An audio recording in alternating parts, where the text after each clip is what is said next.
میرے بھائیوں، صرف سالبہ کا اعمال پیش نہیں ہوں گے، حدیث کا مفہوم ہے کہ امت کے اعمال رسول اللہ کے سامنے پیش ہوتے ہیں۔ کبھی تنہائی میں بیٹھ کر سوچنا کہ میرے اعمال اللہ کے نبی کے سامنے جاؤ۔ حدیث پاک کے الفاظ ہیں، حضور نے فرمایا کہ میری امت کے اعمال جب میرے سامنے آتے ہیں، اگر ان کے اندر نیکیاں ہوں تو مجھے خوشی ہوتی ہے، مجھے خوشی ہوتی ہے، راحت ملتی ہے کہ میرا امتی نیکیاں کر رہا ہے۔ لیکن اگر اس کے اندر گناہ ہوں تو مجھے دکھ ہوتا ہے، مجھے تکلیف ہوتی ہے۔ میرے بھائیوں، میرا اعمال نامہ، آپ کا اعمال نامہ، ہر کسی کا اس کا اعمال نامہ اس کے سامنے ہے کہ آیا وہ اپنے اعمال کے ذریعے، اپنی شب و روز کی زندگی کے ذریعے رسول اللہ کو دکھ پہنچا رہا ہے یا رسول اللہ کو سکھ پہنچا رہا ہے۔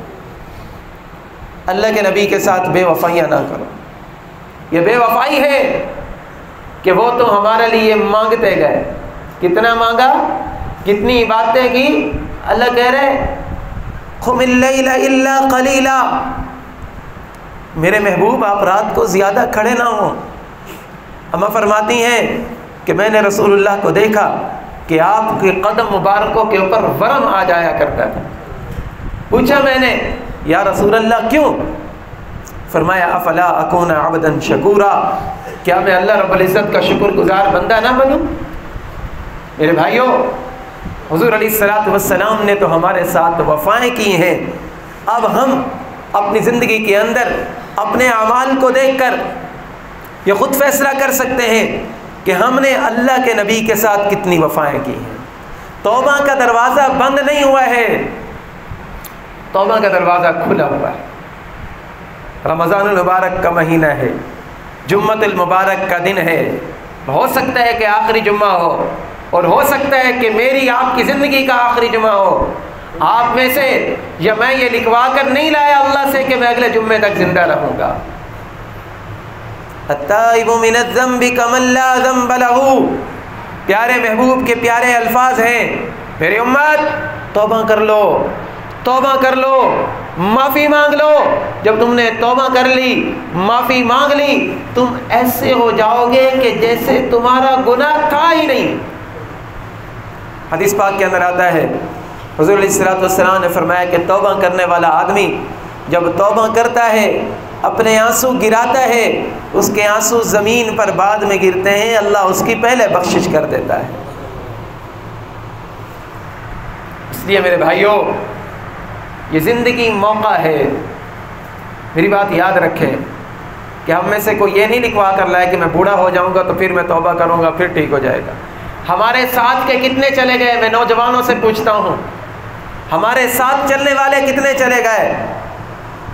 اگر توبہ کی توفیق مل گئی، یقین کریں دنیا کے اندر بھی سکون ملے گا اور آخرت کے اندر بھی سکون ہوگا۔ اور اگر بغیر توبہ کے یہاں سے چلے گئے، بغیر توبہ کے یہاں سے چلے گئے، بغیر توبہ کے قبر کے اندر چلے گئے، تو یاد رکھیں قبر بہت وحشت کا گھر ہے، قبر تنہائیوں کا گھر ہے۔ اس وحشت کو انس کے اندر تبدیل کرنے والی چیز توبہ ہے۔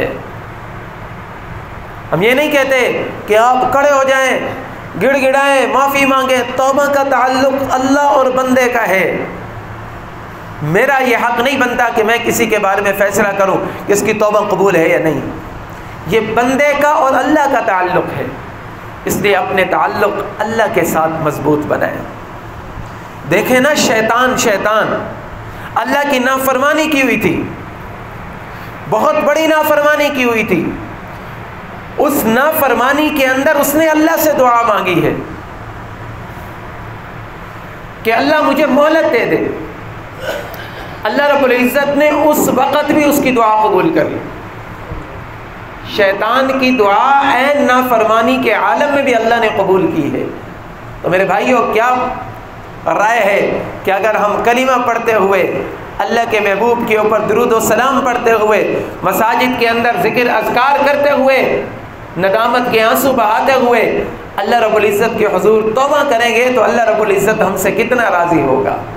اس لیے آج یہ جتنا مجمع بیٹھا ہوا ہے، توبہ کر کے اٹھے یہاں سے، حدیث پاک کے اندر آتا ہے کہ جب بندہ توبہ کرتا ہے تو اس مجلس سے جب وہ اٹھتا ہے وہ ایسے اٹھتا ہے کہ جیسے ماں کے پیٹ سے ابھی پیدا ہوا ہے.